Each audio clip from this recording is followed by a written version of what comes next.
to be the man, you gotta beat the man.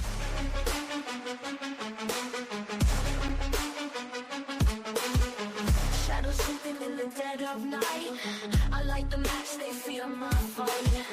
Street I flicker like a war zone flare. They see me rise, but they won't dare. Some man cracks under my stride. Whispers chase me, they collide. Gun dreams heavy like gold chains. Every sorrow that screams my name. Be legendary, feel the fire in your chest. No second guessing, this is your test. Be legendary. That is right. Another legendary week here in the Hoosier Legends Conference, and we are back at it again for week 6, episode 6 of the Hoosier Legends Weekly Podcast. Welcome to all of you tuning in, hopefully for the first time if you're checking us out. I'm Justin Spears, joined as always by my sidekick, Mr. Mike Walden. Mike, how are you doing on this fine evening? Buddy, I could not be better. What a great, great night. Yeah, absolutely. Weather's starting to cool down a little bit. Got a little bit of rain in, but all in all, it's been terrific weather-wise. It's been good to get all these contests in without having to cancel, reschedule, and all that stuff. So, yeah, it's been a lot of fun here. So, real quickly before we jump into our content, just some of our normal stuff that we handle here on the show, where you can find us, how you can reach us, things of that nature. There's lots of different opportunities here. So again, if you want to reach out to us via email, there is our email on the screen there. You can reach us at HoosierLegendsPodcast@gmail.com. We encourage any feedback that you'd want to send our way. Reach out to us with suggestions, comments, or just information. If you've got some inside knowledge on a team that you want us to showcase, spotlight, whatever that might be, definitely let us know about that. The show is also hosted on YouTube, so you can follow our YouTube channel there at Hoosier Legends Podcast. We are on Spotify. You can catch the show if you like to listen in an audio format. You can get us over there at Hoosier Legends Weekly. And then, of course, you can follow us on all of our social media, most active on Twitter. So you can follow us over there at HLC Weekly Pod is our Twitter handle over there. So, again, lots of good stuff that we're trying to highlight. And again, if you have an inside track on anything, feel free to send it over and help us grow the show. Likes, comments, shares, all that stuff helps us grow our organic footprint. So please help us out with that as well. So that's that, Mike. Let's start off the show by getting into our legendary performance spotlight. And I will let you take it away with what I think is a really special performance this past week. Well, I'd like to start off with our legendary performance of tonight, actually, with Justin Spears talking about Twitter when that hasn't been a thing for like 5 years now. So, way to show your age. We all appreciate you being old. So, Thank you for that. Hey, no problem. You're a Brownsburg grad, and you're what, almost 70 now, so you're fine. Oh, man. I think Justin's like 4 years older than me, so I like to give him a hard time. The legendary performance spotlight is gonna go down to Indian Creek with Libby Dottie. She is a special athlete for their cross country team. Libby is the Johnson County girls champion. And if you don't know Johnson County, you're talking Center Grove, you're talking Franklin, you're talking Whiteland. These are all 5, 6A schools, and 3A, Indian Creek, Libby Dowdy beat all of them. So congratulations to her. At the end, basically Dowdy just sprinted out the whole race. She got out in front and she never looked back, running that 5K course in 17 minutes and 25 seconds. I'm going to be honest with you, Justin. I don't know if I can run a mile that fast. And the fact that she's running 3.1 miles is pretty amazing. Followed by Dowdy's outstanding performance was Greenwood's Lillian Rollins and Whiteland's Lena Ship. Dowdy was quoted. I think it was a pretty cool quote of her. She said, "I think it's good to start out aggressive and just get out fast." if you ain't first, you're last. I think that's what she was trying to say there. It's a good way to start the race. It helps get me in the mindset of saying I'm going to push myself and I'm going to get out hard, that I'm going to run hard the whole time. And that's what you have to do. I mean, you're talking 3.1 miles in that 5K. And once you get that pace set, that's where you have to stay. And you have to have a really, really strong mindset to be able to push yourself like that. So congratulations, Libby. Way to be legendary. Awesome job. Yeah, absolutely. You said it right there. That's a grueling sport. It's not in the spotlight a lot. To be honest, it's sometimes difficult to find results and information, and we want to be able to shout out and spotlight that, because to be able to do that, like you said, Mike, that's just as much of an athletic feat as any other sport that's out there, and everybody's probably run at some point, whether it's been on a treadmill or, certain sports have more like sprint based things versus long distance running. And so you definitely have to appreciate that kind of a performance. So congratulations, Libby. That's well deserved. And good luck as you guys move on down the road. So hey, Justin, I'm gonna say something that's probably gonna make some people mad here, and that's okay. I always think about, if you think about like the special forces in the military, right? I think it's very easy to start thinking those are football players, big, strong, guys who are on the battlefield, and that's our linemen, that's our linebackers who are going out and fighting, right? In reality, there are cross country runners, there are our soccer players. To do those two events, you have to have a different mindset, Mm-hmm. And when you look into the military, there's a lot of running going on and there's a lot of swimming. So, when we transition into the winter, I'll probably say the same thing about our swimmers. That is a different mindset than just, taking a play, hitting somebody, take 30 seconds and do it again, right? You have to have that mindset if you are going to be a special person, to just push past the pain, have your brain tell your body not to quit. It is a very unique skill to have. So, kudos to all those cross country runners, no matter what your time is. Kudos to all those soccer guys who are running 90 minutes straight. That is a tough sport. It's a tough thing to do. So I don't think a lot of people give those guys enough credit. Yeah, no, absolutely. Got to cue up the David Goggins there for him. 100%. Yeah, that's true. All right. So now we will transition into what we've started to try to do now that we're firmly into and actually even starting to wrap up some of the conference standings and matchups in our fall sports here. So we're going to kick off the standings by looking at men's tennis. So Mike, why don't you take us through where we currently stand in the Hoosier Legends Conference with men's tennis? So men's tennis is coming down to the end. It looks like tomorrow is going to be the last conference matchup, and that will be Triton Central versus Beech Grove. And it's also a really good matchup because Triton Central right now is leading the conference at 3-0. So if they can come and get this win over Beech Grove, who is currently sitting at 0-3, Triton Central will be the first Hoosier Legends Conference men's tennis champions. So good luck to them. Good luck to Beech Grove. Hopefully they can get that W. Both teams, rooting for both of them. But it'd be a pretty cool moment for Triton Central if they end up getting that win and being crowned champions. When we look down the rest of the ladder, we're looking at Indian Creek 3-1. Tri-West is 2-2. Speedway 1-3. And as I just previously mentioned, Beech Grove is 0-3 right now.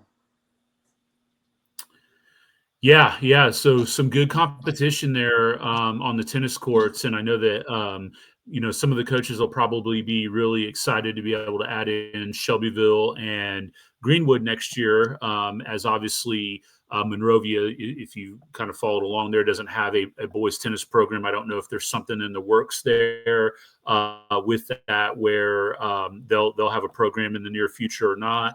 But I know there's a lot of competitive tennis. It's, for us, it's a newer sport, as we've talked about before. So again, hopefully that's something that, as we add those two schools then in the near future, next year actually, that it will continue to become a competitive environment for boys tennis. So that'll move us over into volleyball and kind of where we sit as of today. Right now, the Tri-West Bruins sit atop of the Hoosier Legends Conference at 4-0 in conference play, followed closely by Indian Creek and Triton Central at 2-1. Now, Triton Central plays Tri-West this weekend, which could potentially be for the conference championship if Tri-West were to win that. There is an outside chance that if Triton Central were to knock off Tri-West, Triton Central has one more conference game after that against Monrovia. So again, that could end potentially in a tie there, and I'm not sure exactly how they would go to tiebreakers for that, or if it would just be a shared conference title. Monrovia at this point right now sitting at 1-2, with Speedway and Beech Grove both at 0-3. So that is the update on your volleyball standings. Yep, and I don't know if you mentioned it or if I just spaced out, but Indian Creek is 2-1 as well with Triton Central, so they might have an outside chance of being able to get a tie there too, I believe. Yeah, good call, good catch. Yep. When we head over to the men's soccer standings, the conference title is going to be on the line, Tri-West versus Speedway, and that's going to be on Monday. Both teams are sitting 3-0. It is Monday, right? I know it's actually tomorrow. It is tomorrow. I know there's one Monday. So men's soccer is tomorrow. So Tri-West Speedway tomorrow to fight out for that conference championship. Should be a good matchup. Then Indian Creek at 3-2, Triton Central at 1-2, and Beech Grove 1-3, and then Monrovia sitting at 0-4. Yep. And so that will take us over to then the women's standings. Again, another kind of real tight race up here right now. Tri-West currently leading the pack at 4-0, closely followed by Triton Central at 3-1. Tri-West has, I believe, already knocked off Triton Central this season. So Tri-West plays Beech Grove. This is the one on Monday that could determine the conference title for the Bruins. So again, they sit at 4-0, Triton Central at 3-1, Monrovia also at 3-1. But again, I believe Tri-West has already defeated Monrovia, and so a loss there would give them the tiebreaker. Indian Creek at 2-3, Beech Grove at 1-3, and then Speedway rounding us out at 0-5. Yeah, you're hearing a lot of the same schools right now with Tri-West and Triton Central up there at the top. And then, you have Indian Creek sneaking up in there, and then Speedway with the men's soccer. It's a very, it's a really competitive conference. That Tri-West and Triton Central are getting mentioned a couple times there. But, it's the fall, we'll see what happens if who gets what titles, and then some bragging rights going into the winter. Mm-hmm. Absolutely. All right. We wanted to try to incorporate some news of noteworthy items that affect either IHSAA sports in general, or obviously specific to the Hoosier Legends Conference. So a couple of things that we wanted to highlight here. Number one is coming up on Sunday, September the 28th, we will have the boys tennis pairing show that will be streamed live on IHSAATV.org.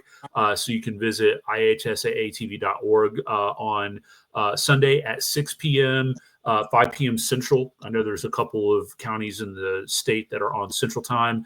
But if you are obviously a fan of boys tennis and want to check that out, I know those programs are going to be really excited to find out what their brackets are going to look like. So that's exciting for those guys as they head into postseason play. We also noted too this week that Triton Central is currently looking for a head softball coach.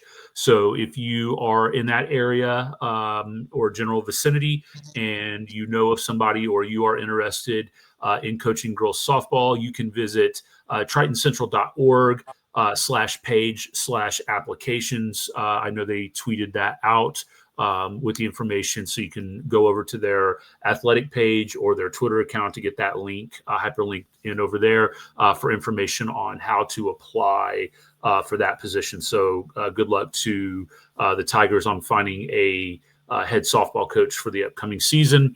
And then, Mike, finally, before we move into our school results, I know you and I were talking on air, or excuse me, off air as we were getting ready to come on to the podcast here tonight.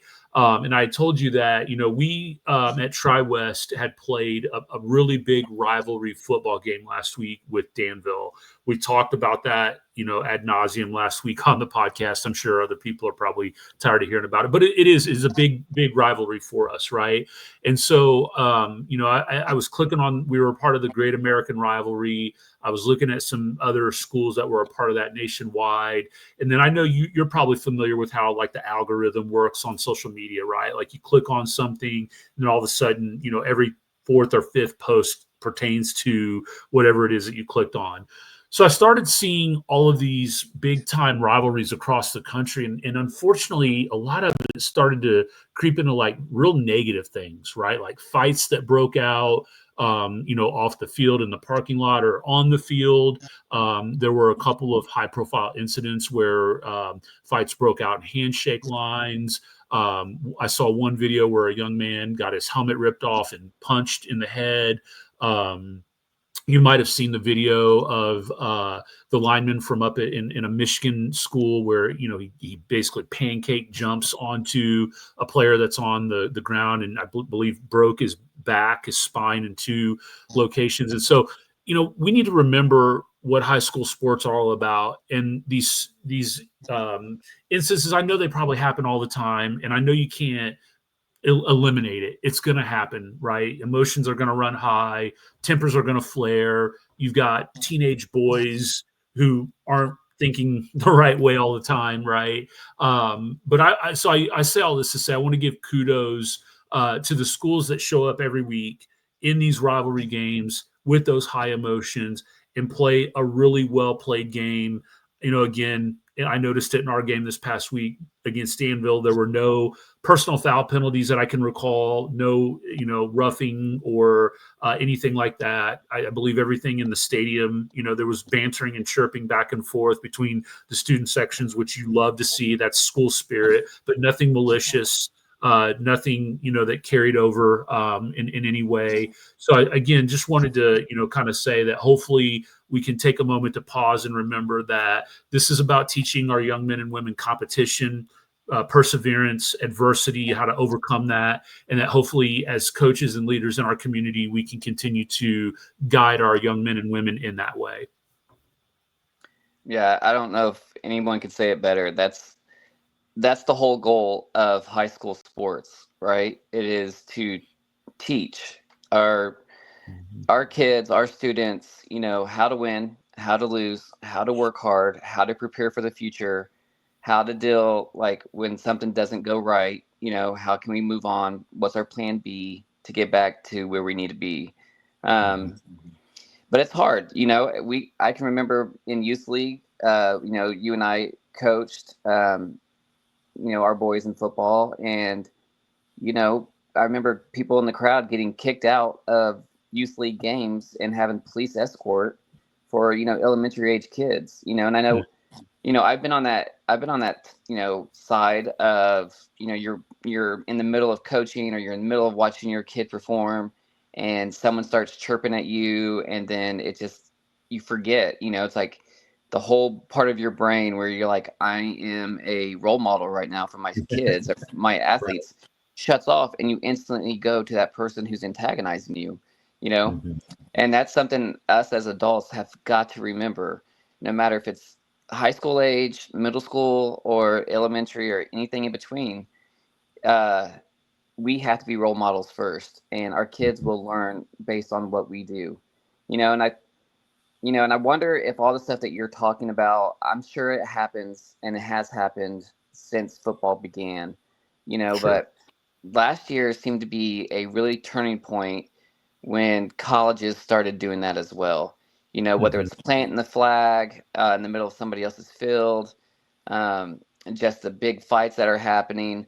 I'm a big Purdue fan, and, back when we had Rondell Moore, I know that was the year that Purdue beat Ohio State pretty badly But even before then, right? Like you see that highlight and you see Purdue guys chirping out of Ohio State and going back and forth. And I don't know if there's a shoving match or not, but it's kind of like been bred into this now where that's how you get pumped up and that's what you do. And flatly, it's wrong. That is not what you should be doing. You know what I mean? Like Right. there's that competitive spirit that you want to win and you're going to get in your opponent's head and you want to show that confidence, and I'm all for that, but there's got to be a line. You know what I mean? And us as adults, we have got to teach our kids, stay away from that line. You know what I mean? Like, don't go up to that line, stay a foot back. Right. Be smart about it, or if not, stuff like this will happen. And I think you and I had a conversation too in school the other day, is that you don't know what's happening in that other kid's life as well, right? You might be in a cool mindset and you're just chirping at a kid, just messing around with them like you do your buddies, but this guy is not quite your buddy, or maybe he is, but he's had like a really bad day and you don't know what's happening, and bam, all of a sudden there's a fight. You got to have that kind of a mindset. It's like you don't know what that other person's going through. And the best thing you could do is be quiet and win and just do it on the field. There's no reason to showboat. There's no reason to do anything else. Win your position, win your job, and move on. I know I sound like an old fogey when I say that, but the more, in age I progress, unfortunately, my maturity doesn't always catch up with me. It's always like a couple years behind. But it is making sense that, no, you know what? I don't mind. And then I say that, Justin, and at the same time, I kind of like the celebrations in the NFL. I liked it when I think it was Chad Johnson got a pin out and autographed something, or might have been somebody else. Sure. Silly stuff like that. It's fun to watch, but then when you see it go down to the high school level, you realize how much of those role models the NFL is in colleges, and how it does affect our high school kids. And there's got to be a line, right? Yeah, absolutely. Yeah. And I think also too, it kind of relates to having fun and celebrating with your teammates versus carrying it over, and I know they made a big point of emphasis on this now, post play, standing over a guy. I've seen a couple flags get thrown for, you can tell something's being said. You obviously can't hear it, but, I think they're trying to crack down on some of that shaming or, just unsportsmanlike behavior. But yeah, like you said, then you see them, walking through people's warm-up lines and stuff like that. So yeah, it's unfortunate that's part of the game, but hopefully, you're in a program where you have coaches and leadership that help set the standard for how to do it the right way. So just something to keep in mind as fans, as maybe parents and leaders in our community, that we owe our students that obligation to try to set the standard for them. So, all right, let's. I have one more thing to say, Justin. Sorry. Before we get into Beach Grove, when you celebrate, and you should celebrate, it is, no matter what sport you're doing, it is tough, and for you to get a victory, whether that's a first down, whether that's a touchdown, whether that's winning a race, whether it's a PR, whatever it is, scoring a goal, great, you know what I'm saying? But you can celebrate with your teammates without putting down the other team. And I think that's the big thing too, right? Is learn how to celebrate the right way without putting other people down. And I think as a society, we struggle at that, whether it's like politics, we just can't talk about what we believe in. We have to put the other side down, instead of just making good points about what we believe. So that's right. That's something that we have to get in our society, and we have to get to our, our students, is be able to talk about your position, why you believe in it, and not put other people down. You don't have to. Just win people over with an argument that is about you or what you believe in. Celebrate with you because of what you accomplished without putting your teammates down. You always love to see that guy who, after they kick a field goal to win the game and the other players are down from the other team are down on the ground, crying or upset that they lost, he goes around, gives them handshakes, picks them up, says good things about them. You celebrate, you win, but at the same time, realize that we're all humans. We're all going to feel emotions. you know. So, anyways, I'll get off that. I get off that soapbox, but sorry, I dropped that grenade in the room and then kind of walked away from it. But yeah, no, it's good. I mean, but I think it needs to be discussed. You know what I mean? Yeah, And it's sure. really important. And you know what else is important is the Hoosier Legends Conference and all the great things that are happening in our conference. And one of the things that we like to highlight is each school individually basis, right? We're first going to start off with Beech Grove. I think typically we do this alphabetical. So if you're ever trying to figure out when are they going to talk about my kid or when they're going to talk about that school, think about a couple minutes each school. Try to figure out where you want to hear your grandkid at, and that'll be around that time frame. But with Beech Grove, the Lady Hornets sit at 4-2 on the season with flag football. Unfortunately, they dropped a game against Lafayette Jeff, 22-12 on Saturday. They look to get back into action next week. And once again, ADs, if you're listening, let's try to get this happening. Whether it is just conference teams, you might not have to be like Beech Grove and schedule all over the state. But if we can get some fun intramural girls flag football games going on and then kind of build that into something else, it's another way that our athletes, our school students can be celebrated and have fun going out there. Also with Beech Grove, as Justin talked about last week's episode, that sectionals were happening. We got some really good placements for our athletes and our schools. Beech Grove ended up placing 8th in their sectional. Malaya Green was the top scorer for Beech Grove with a 101. So congratulations to Beech Grove. It looks like they're done. Their season was very successful, and I know they're working on what they need to do for next year. So keep going out there, keep playing, enjoy it. Golf is one of the greatest sports of all time, to be honest. Beech Grove girls soccer. Unfortunately, the Lady Hornets had a rough go of it lately, losing 3 in a row. This past week, they dropped contest versus Lawrence Central and Ben Davis. They now stand 4-9 on the season and look forward to get back into the win column as they take part in the Marion County tournament. It says starting tomorrow. Is that right, Justin? Is that Thursday? Yes, and that is going on. I have not seen an update of how they did in the first round yet. Okay. Boys soccer, they defeated Elwood 9-0 on Saturday. The Hornets dropped their opening match of the Marion County tournament to Ben Davis on Monday. They will take on conference opponent Triton Central on Thursday. Busy week for the boys soccer program there in Beech Grove. In tennis, the boys tennis team was set to take on Lutheran on Monday, but the match was pushed to Tuesday. We don't have a result for that match. Last week, they traveled to Southwestern, which is in Shelby County, and defeated the Spartans 3-2. So congratulations, boys. The Beech Grove boys tennis will head downtown to take on Shortridge High School this evening. And then finishing up with Beech Grove is their volleyball team. The girls lost to Whiteland and Southport 3-0 last week, and they play county rival Pike tonight. I don't think we have a result for that one yet, but hopefully they can go down there and beat the Devils. That's right. All right, down to Indian Creek golf. On the links, the girls took part in sectional 26 meet at Cascades Golf Course in Bloomington. While the team placed 5th overall, Shelby Roach advanced out as an individual, firing a 95. She will participate in regional number 6 at the Legends Golf Course in Franklin on Saturday at 8:30 a.m. So good luck to Shelby there. Girls soccer, the Lady Braves sit at 4-9 on the season after they split a pair of contests this past week, defeating Beech Grove 1-0 before losing a match to county rival Greenwood. Boys soccer, they sit at 500 on the season at 5-5 after picking up an HLC victory over Monrovia on Monday. Unfortunately, they dropped their contest to Martinsville this evening.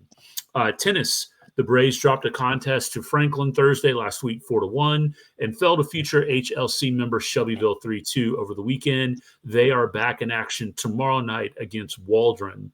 And then on the court, volleyball, the Lady Braves sit at 12-6 after an up and down week on the court. IC started the week off by going 1-2 in the Franklin Invitational, getting a 2-0 win over Lawrence Central. On Monday, they took down HLC Speedway 3-0 before falling to New Pal last night. the ladies get an extended break and are back in action on 10-6 against Cloverdale. So that will cover it for the Indian Creek Braves. Now on over to Monrovia. So Monrovia, on their golf team, they finished 7th today at the Northview Sectional. Congratulations to Avery Wolf, who shot an 85 to finish 6th place in the individual to qualify for regional for the 3rd straight year next Saturday at the Country Oaks, hosted by Washington High School. Good job, Avery. Keep that up.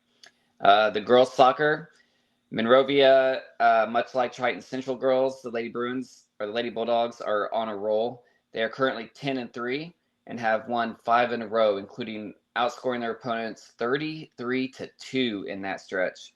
The Lady Bulldogs beat Northview last Thursday 9-0. They will face Greenwood tomorrow night. That should be a good test, as the Lady Woodmen are currently 7-4-1 on the season. Boys soccer.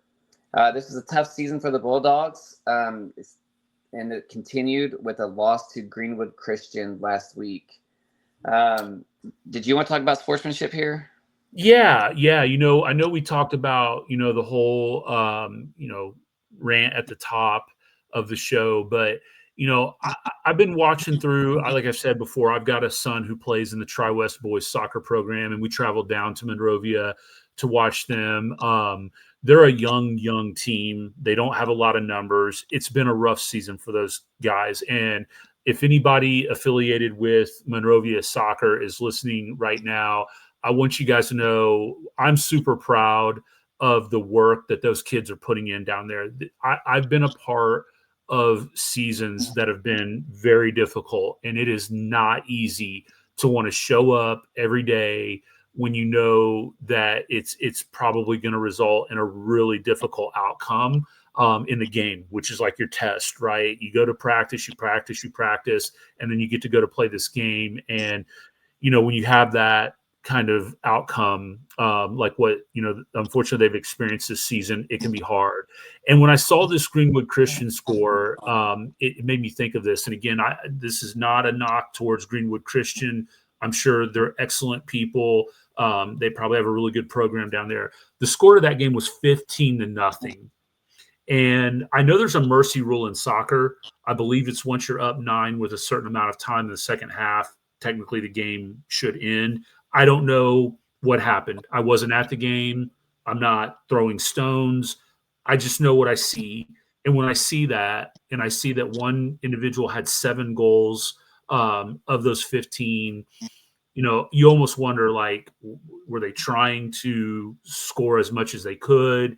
Certainly, things like running up the score comes in. And again, if I need to stand corrected, I'm more than happy to do that. But to me, I might have been a little hot about that, right? If I was a Monrovia soccer coach, because there's just nothing good that's coming out of that. Neither side is getting anything positive out of another team scoring 15 goals against somebody. And I know this always elicits debate about, well, if you don't want them to score 15 goals, then stop them.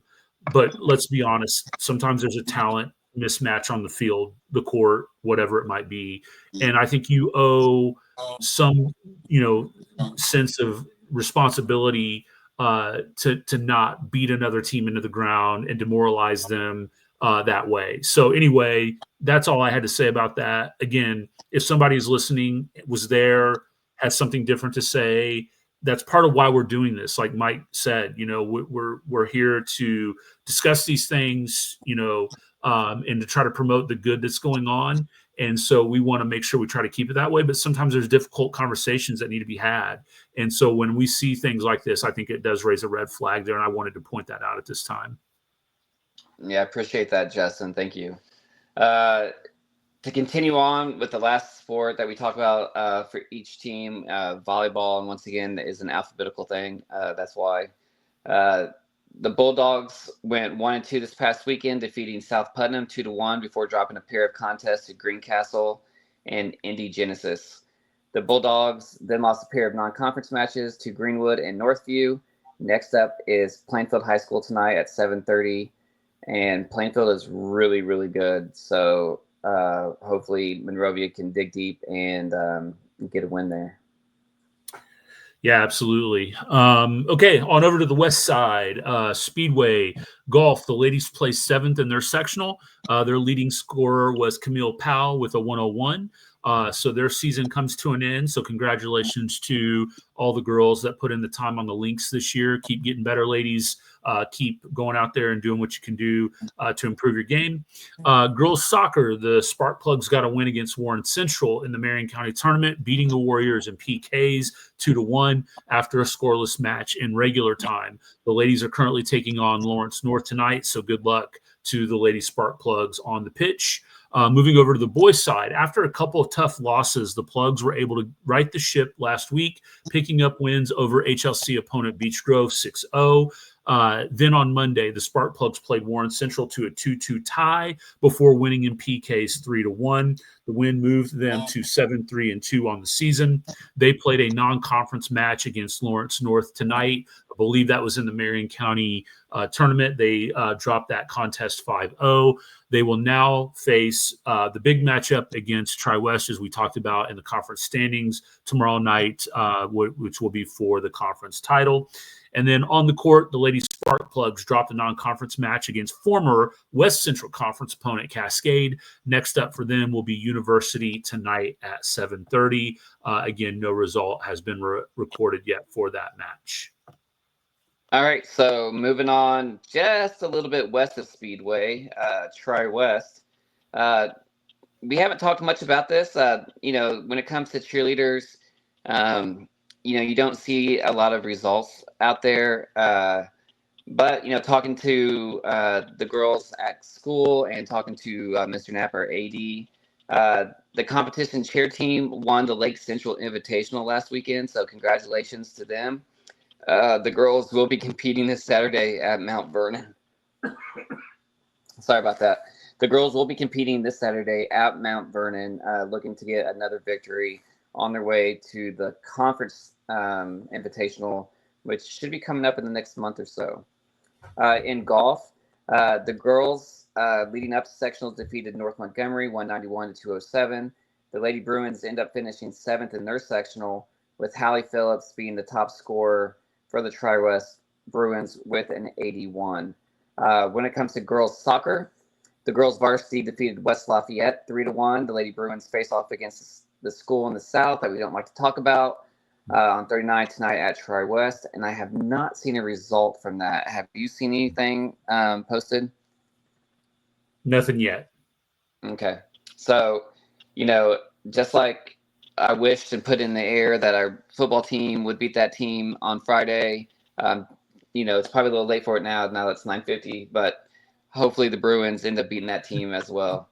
The boys soccer lost to Lebanon 1-5 last week. In tennis, the boys tennis defeated South Putnam 5-0, and then the boys tennis ended up losing to old Sagamore Conference rivals Crawfordsville 0-5. The Tri-West Bruins volleyball team, they varsity lost to Cathedral 1-3, and I know they have a match coming up soon to right the ship and hopefully start on that winning track again. Yep. And so that will take us to our final school for weekly results, which is Triton Central. Again, for golf, Triton Central's Kennedy Hall earned a second trip to the IHSAA Regional Golf Tournament, scoring a 99. Hall will compete in the Lapel Regional Saturday at Edgewood Golf Course in Anderson. The girls as a team finished 7th place in their sectional, so good luck to Kennedy as she competes in that regional as an individual. Girls soccer, Triton Central beat Indianapolis Scecina 5-0 on Monday. Cheyenne Allen collected her school record 8th shutout of the season. So congratulations, Cheyenne, on that. Then on Tuesday, the Lady Tigers took down conference opponent Indian Creek 4-0. Tigers improved to 8-2-2. Since the 5-0 loss to Tri-West, they are now 3-0-1 and have only given up 2 goals in their last 4-game stretch. So good work, ladies. I'm sure they got a little fire lit up under them after that. So good job there.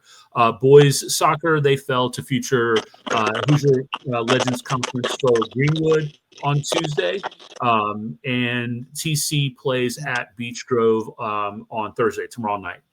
Tennis, the boys won 5-0 over Morristown. Triton Central improved to 13-6 on the season. So it seems like every time we see the Triton Central athletic Twitter handle tweeting out results, there's always a lot of good positive things coming out of that tennis program. So congratulations to those boys out there. And then volleyball, the Tigers improved to 12-5 on the season by beating future Hoosier Legends Conference member Shelbyville. Audrey Darledge led Triton Central with 19 assists. Triton Central hosts Mount Vernon tonight. So congratulations to them on what has been a really successful season up to this point, and we highlighted them in our conference standings as well. So that will do it for our section of the show where we go through each school's results. Obviously, the one sport that we've left out that we dedicate a little bit of extra time to, as we talk about every week, is football. So Mike, I'm going to kick it over to you to go through where we currently stand right now. We did not go through this in our weekly or in our recap of conference standings. We do this as standalone. So why don't you walk us through where we currently stand in the Hoosier Legends as of this week? So familiar name, Triton Central is leading in the conference with a 3-0 conference record. Indian Creek is 1-0 in the conference. Tri-West 1-1. Monrovia 1-1. Beech Grove and Speedway are both 0-2. Overall, Triton Central's 5-0. Indian Creek and Tri-West are both 4-1. Monrovia is 2-3. Beech Grove is 3-2, and Speedway is still trying to find their first win at 0-5. When we dig a little bit deeper into that, Triton Central, they win with their defense, and their offense is able to keep the other team just tired on their defensive side. So it is a kind of like a ground and pound, get that first down, and then slowly move that ball down the field. I say that because they've only allowed their opponents 61 points, and they've only scored 101. Which is like the fourth most in the conference, but yet here they are sitting undefeated. So, defense wins championships, and Triton Central is showing you why. Tri-West, who is 4-1 overall and 1-1 in the conference, they've scored 194 points, but they've let up 101. So, it's not just about offense and scoring points. You also have to have the defense if you're going to want to win this conference. Indian Creek, who's sitting 1-0 in the conference, has only let up 80 points, and they've scored 169. It just seems that's what it is. It's the opponent scoring that's really separating Triton Central, Indian Creek versus everybody else. So we have to keep that in mind when we're rooting for our teams. It's fun to watch our kids score touchdowns, but when we have those good tackles and those sacks and those big stops, that's what's going to win the game. So as a recap from Friday, September 19th, Indian Creek ended up losing to LaPel 26-29. LaPel is a really good school. It's a 2A school. They have a quarterback who is really, really good at scrambling around and trying to find an open receiver, but he likes to show off with his feet. When he sees just a little bit of space, especially against Indian Creek, as I was watching their game, he just constantly worked his way down the field and got first downs for him. At one point, Indian Creek was up by 2 touchdowns, and I think it was pretty near the end of the game. They were still up by 2, but LaPel kept fighting and ended up winning that game in like a last-second touchdown type situation. So, unfortunately for the Braves, they got the loss, but I think they've learned a lot, and I know they're looking forward to coming back and fighting Tri-West on Friday. Monrovia ended up getting a win over Beech Grove, 20-13. Triton Central beat Speedway 21-10, and Tri-West beat that team from the South 35-27. So sometimes you just got to speak it into existence, and I want to say you're welcome to all the Tri-West fans out there that because of me speaking it out on this podcast, we got the win. Absolutely. That's what it had to be. It had to be a little bit of good old Hoosier Legends weekly magic there to help with that one for sure. Hey, so. And I also want to say, I know you guys aren't Tri-West fans, But if you like to watch, football and you can't make it out Friday nights, and you want to listen to some kids who just absolutely love football, you've got to check out TriWest YouTube. Uh, what's it called again, Justin? Yeah, it's a TriWest Sports Network, so Yeah. TWSN, TriWest Sports Network. I help facilitate that, and I tell you what, though, the kids that are involved with it, they're the stars of the show. They put so much effort into doing this. They run a little game day, like a college game day style desk down on the track before the game. We put together research to do pregame.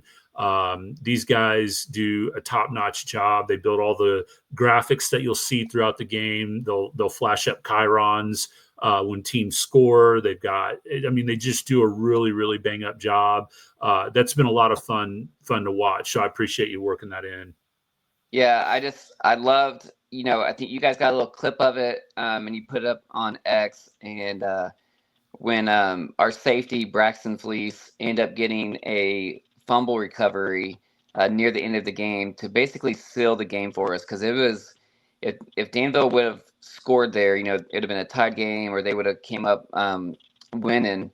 But Braxton gets his fumble recovery, and Lane Gibbs Mhm. does a phenomenal, a miracle in Liston, just like it was like a miracle on ice type of deal. And, it's for high school football. And you just tell how excited he was and the passion that gets put into it. So Yeah.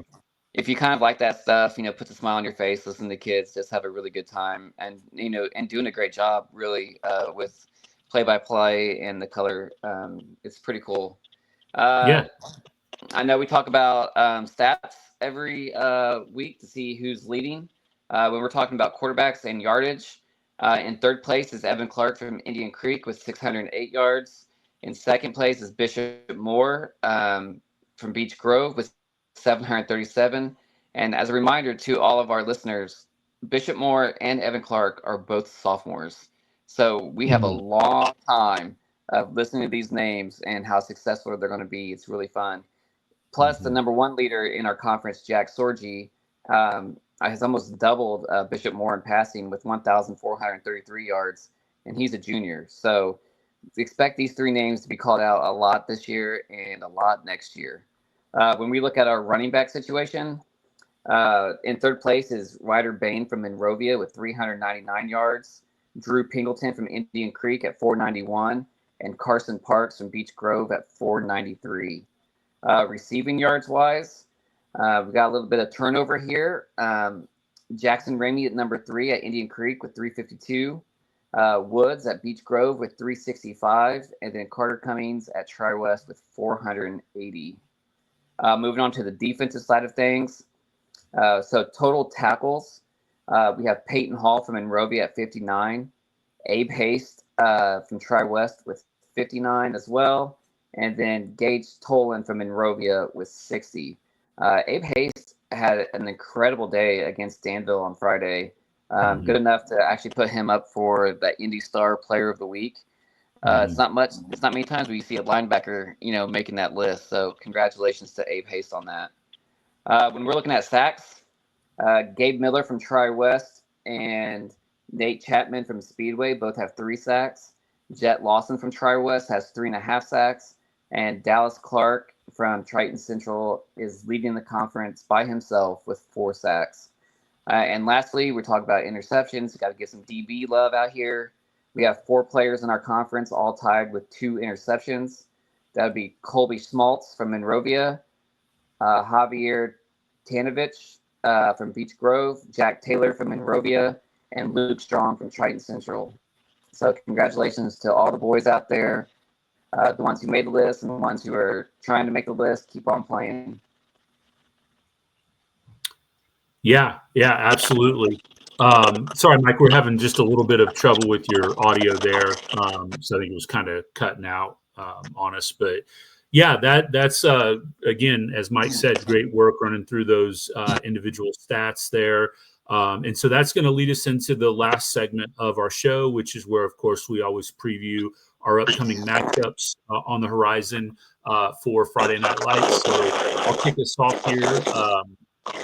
First, if we take a look at what we've got with Beech Grove at Edgewood. Beech Grove, after a hot start, they were sitting at 3-0. They've dropped a couple here. One, obviously, the blowout last week, a little bit more of a competitive game, but were able to not, unfortunately, get the win. Edgewood, man, Mike, I looked into them. You want to talk about dominance. They are absolutely dominant right now. Obviously, 5-0 kind of speaks for itself, but they have 3 shutouts on the year, and they are giving up 8 points per game. That's getting it done. Now, the level of competition may not quite be what they'll see with Beech Grove, but I just unfortunately see too much Edgewood in this game. Again, just kind of based off of what I've seen from results so far this year. Harrell's got this at Beech Grove 31-17. Maybe he knows something that I don't know, but unfortunately for the Hornets, I'm going to have to go Edgewood's favor this week. I'm going to go Edgewood 21, Beech Grove 14.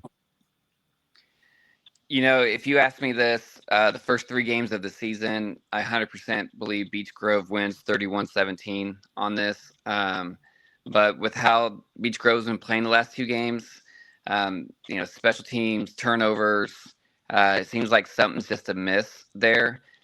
So, yeah, I think you're right. I think Edgewood is going to get the win, but I'm going to have it a little bit closer. I'm going to have it a 14-13 win, Edgewood. Okay, awesome. All right, Indian Creek at Tri-West here. This is homecoming for the Bruins. Obviously, both teams coming in with just 1 loss. The heartbreaker that Indian Creek suffered last week, I'm sure that was tough for them to swallow. The big thing after you've had a game like that before, where, as you said, up 2 scores late in the game, I believe it was under 4 or 5 minutes left. They let that one slip away. How does that fuel you, right? Does that just kind of double down in intensity and, make you want to come out, and on top of the fact that you want to obviously always try to wreck somebody's homecoming? Do you look at that and go, that's enough, right? Along with, clearly the athletic talent that they have to be able to win football games. When you look at the data here, it's pretty close across the board. Indian Creek is 8th in 3A. Tri-West is currently 5th in 3A, according to the Sarragan ratings. Both schools have had tough, hard-fought battles throughout the season so far. Obviously, Indian Creek had the one big blowout. Tri-West had the one big blowout. Other than that, a lot of their contests have been fairly close. So I don't think it's any surprise that Harrell has this as a close contest. He has this going in favor of the Braves, 31-28. I don't know. I mean, I guess I kind of go, you've got kind of, same energy, different direction with this one, right? Where you have that situation that Indian Creek went through, but then you do have the energy on the side of the Bruins of it being homecoming. Obviously going to probably be a really big crowd, nice night, all the festivities, everything like that. It's a coin toss, I think, on this one. I think I would lean maybe a little bit towards Tri-West getting this one. With a game like this, I look at who's the best athlete on the field. And while Indian Creek has some phenomenal players, looking through their game film and looking at their statistics, there's no doubt they can flat out get it done. But I just think that having, Jack Sorgi guiding that offense, I think the defense does just enough to hold Indian Creek off from being able to overcome it. So I'm going to go Tri-West 26, Indian Creek 21. I think this game is going to come down to defense. And can Tri-West stop Indian Creek's run? They have their running back. He's a 5'9", 160-pound kid, but he's a senior and he plays bigger than 160. I think it was a couple years ago we had a kid like that who played both ways. He wasn't necessarily a starting running back, but he came in when needed, and that kid could just flat out play. And And I feel like that's Indian Creek's running back. He is just elusive, and when he puts his head down, he is hard to take down. And then plus, Evan Clark is, he looks like a monster. Him and when they played Beech Grove, him and Bishop Moore look like two adults playing with kids on that team. Just from the shotgun position, and you just see this monster as a quarterback. I don't know, don't have it in front of me, but they both seem to be like 6'4", 6'5", just really big kids. The thing that I question about Tri-West on this game is the ability to sack the quarterback. Early in the season, we were doing really good, and then here lately, it seems like we're getting to the quarterback, but we're not quite able to put him down. And that's kind of what happened to Indian Creek against Lapel. They had some chances to get some sacks, and they missed out, and they were able to complete it downfield. And, Danville did that to us as well. So if we can clean that up, right, and then I say that, and then you have to remember, Jackson Ramey, you put one guy on him, and that's not going to happen. Like, he is going to score touchdowns. That is who Evan Clark is going to look for. And they do a really good job of mixing up, throwing it like a spot pass and then throwing it over the corner's head. So our safeties are going to have to be careful. They're going to have to stay on top of their game to get this game won.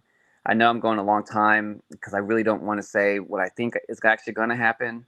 But if I had to put money on this game, I probably think Indian Creek is going to win this, but I'm not going to say that as my prediction. I'm going to say Tri-West wins this 35-28, but it's all going to be dependent if we can stop Drew Pingleton and the run game. All right, that takes us to Lebanon at Triton Central. Lebanon, kind of a little bit of a surprise here, coming in at 4-1 under first-year coach Josh Yoder, who I know you and I both know personally, taking over the reins up there this year after being in Coach Hart's system for a long time in Brownsburg. Obviously, we know the pedigree of Coach Abel. We've talked about that week in and week out. Currently, Lebanon sitting at 57th overall in 4A, and Triton Central coming in 11th in 2A. This is going to be a really intriguing matchup. When I looked at the statistics behind this matchup, I think I initially kind of had the misconception that Lebanon throws the ball all over the field, but they don't. They've got a really balanced offense. They've got a really good, solid running back and quarterback combo. Triton Central, obviously, we know, can pound the rock, but both teams are really, really solid. You talked about at the outset, Triton Central's defense, rock solid. Lebanon scores a lot of points. So I think it's going to be a battle of which team can see, their forte come out in the long run. Is Lebanon's defense or offense going to be able to overtake Triton Central's stout defense?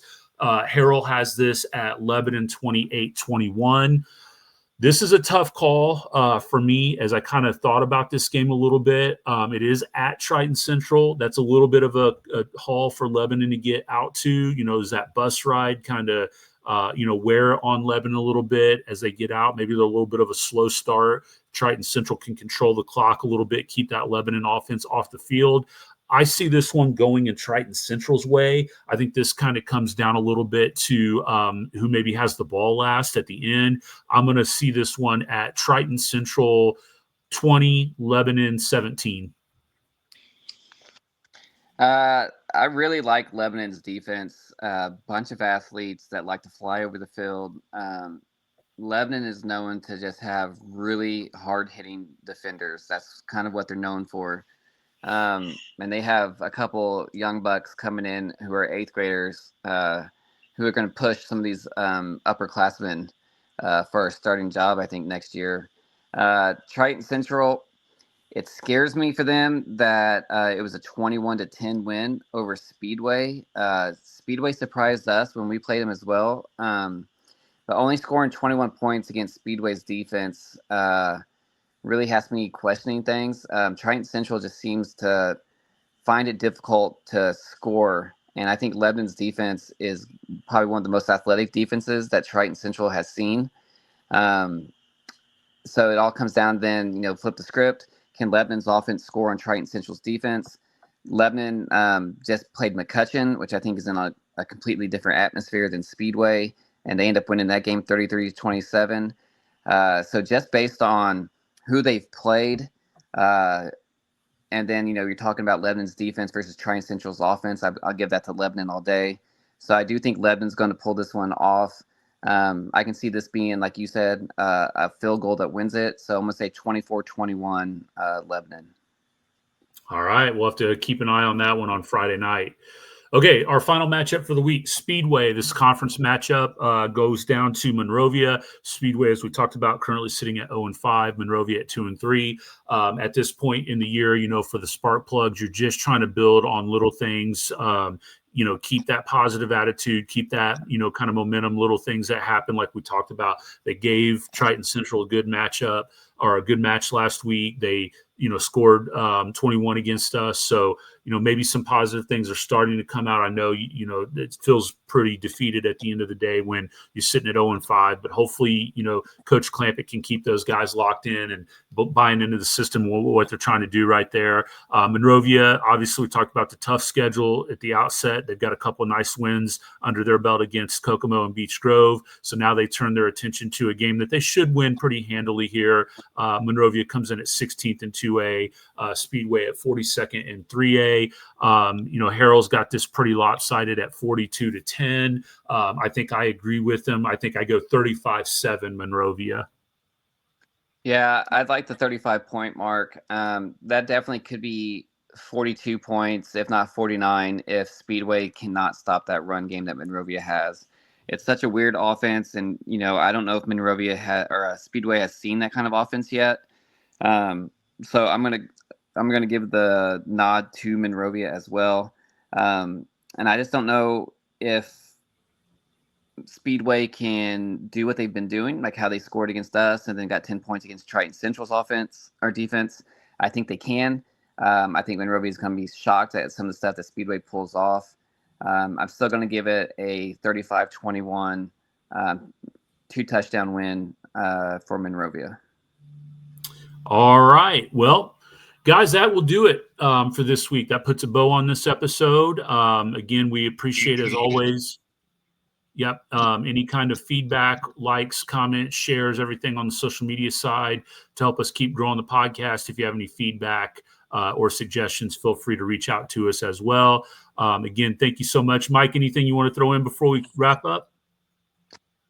Not really. Just really sorry once again that my video is not working. I know that's disappointing to a lot of you. But overall, the Hoosier Legends Conference is coming together and it is looking really, really competitive. Kind of excited to see how sectionals and regionals lines up for all the teams. So good luck, everybody. Absolutely. Yep. All right, that'll do it for another episode. Thank you so much. We will see you next week.